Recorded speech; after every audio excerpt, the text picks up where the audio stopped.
দপ্তরের চরম গাফিলতির অভিযোগে সরকারের প্রতি ক্রমশ ক্ষোভ বাড়ছে শান্তিরবাজার মহকুমার তাকমাছড়া ভিলেজের তাকমা বাজার এলাকায়। প্রায় 1.5 মাস ধরে বিদ্যুৎ ট্রান্সফরমার বিকল থাকায় এই এলাকার প্রায় 200টি পরিবার বিদ্যুৎ পরিষেবা থেকে সম্পূর্ণভাবে বঞ্চিত রয়েছেন। বিদ্যুৎ না থাকায় স্বাভাবিক জনজীবন বিপর্যস্ত হয়ে পড়েছে। পানীয় জলের তীব্র সংকটের পাশাপাশি বন্ধ হয়ে রয়েছে অঙ্গনওয়াড়ি কেন্দ্র, বিদ্যালয় এবং রাইস মিলও।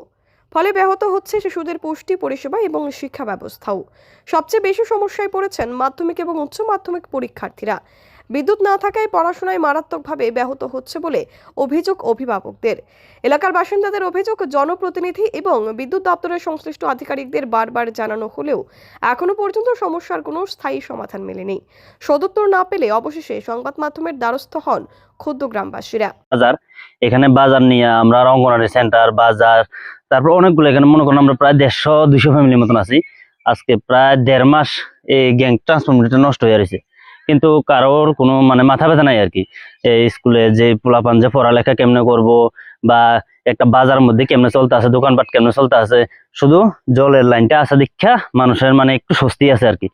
সবকিছু অন্ধকার, এই সামনে পরীক্ষা, এখন অলরেডি পরীক্ষা চলতে আছে বাচ্চারা, কিন্তু কারেন্ট দপ্তরের কোনো মাথা ব্যথা নাই, কারোর কোনো কিছু নাই যে কিভাবে চলতেছে, গ্রামের মানুষগুলো কিভাবে চলতে আছে। আর কারেন্ট দপ্তরে যদি আমরা গেছিলাম, যে কইছিলাম যে আমরা কারেন্টে তো নষ্ট হয়ে গেছে, ট্রান্সফরমারটা নষ্ট হয়ে গেছে, এটা কি করার, কইতেছে যে তোমরা বিল জমা রয়েছে। তো ঠিক আছে, বিল জমা রয়েছে, যারা বিল জমা রয়েছে তার দোষ, আমরা তো আর বিল জমা নাই, তো আমরা কি দোষ? আমরা এটাই জানতে চাই যে আমরা কি দোষ। সবাই তো আর মনে করেন এখানে 150-200 ফ্যামিলি আছে, তার মধ্যে মনে করেন 100 ফ্যামিলি ধরলাম কারেন্ট বিল আছে জমা আছে, আর বাকি 50 ফ্যামিলি কি দোষ করছে তারা? এটা দেখার জন্য আর কি, যে আমরা কি দোষ, আমরা ছেলেমেয়েরা পড়তে পারতেছে না, আমরা অসুবিধা হইতে আছে, আমরা কি দোষ? এটাই। কতদিন যাবত চলছে? প্রায় 1.5 মাসের উপর হয়ে গেছে, 2 মাসের কাছাকাছি হয়ে গেছে। এখন কি চাইতেছ?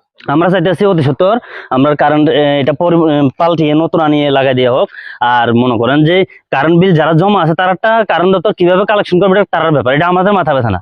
তারা বললে কয় যে হ্যাঁ তোমরা তারা কারণ টাকা কালেকশন করে এনে 1 লাখ 1.5 লাখ টাকা কালেকশন করে এনে দেবো, কিন্তু আমরা কি বেতন পাইনি কি তার কাছে যে আমরা কালেকশন করে এনে দিতাম? তোমরা কারেন্ট বিল জমা তোমরা কালেকশন করে নাও, লাইন কাটটা ডিসকানেক্ট করো, এটা তার ব্যাপার, এটা আমরা ব্যাপার না। তা আমরা কি লেগে তো মানে অশান্তি ভোগ করতে আছি? কিন্তু আমরা আজকে প্রায় 1.5 মাস যদি একটা কারেন্ট নষ্ট হয়ে থাকে একটা গ্রামের মধ্যে, আপনার মানুষের কতটুকু অশান্তি, কতটুকু কষ্টের ব্যাপার, এটা তারা কোনো মাথা ব্যথাই নাই এটার। আমরা চাইতেছি আমরা কারেন্টটা তাড়াতাড়ি ঠিক হয়ে যাক। আর যারা কারেন্ট বিল জমা আছে তার ব্যাপারে তারা পদক্ষেপ নেয়। তারা যদি আইয়া কারেন্ট ঠিক মতো বিল করে যাইতো, তাহলে মানুষের বিল দিয়ে যেত। এমন এমন ফ্যামিলি আছে যে মিটার আছে, কইতে আছে যে আমরা কোনো সময় বিল দিছিও না, আমরা কাগজ নেই, আমরা কিভাবে বিল দিব? তো এটা কি আমরা দোষ নেই? এটা কারেন্ট দপ্তরের দোষ। তারা দেখুক এটা, যে আপনার এত টাকা বিল আছে, আপনার কাগজ এটা আমরা যাই বিল দিয়ে দেন, এটা কারেন্টের ব্যাপার। কারেন্টের দপ্তর আয় তারা বিল দিয়ে দেখ, কাগজ ধরাই দিয়ে যাক বা লাইন কাটতে দিয়ে যাক, এটা তার ব্যাপার, এটা আমরা ব্যাপার না। কিন্তু আমরা তো বিল ক্লিয়ার আছে, তাহলে আমরা কেন এই অশান্তি ভোগ করতেছি? আমরা এটাই চাই যে আমরা তাড়াতাড়ি কারেন্টটা ঠিক হয়ে যাক, বা এটা পাল্টাই নতুন এনে দেখ, কি করার আমরা কারেন্ট চাই, এটাই। Bureau report, PV north east.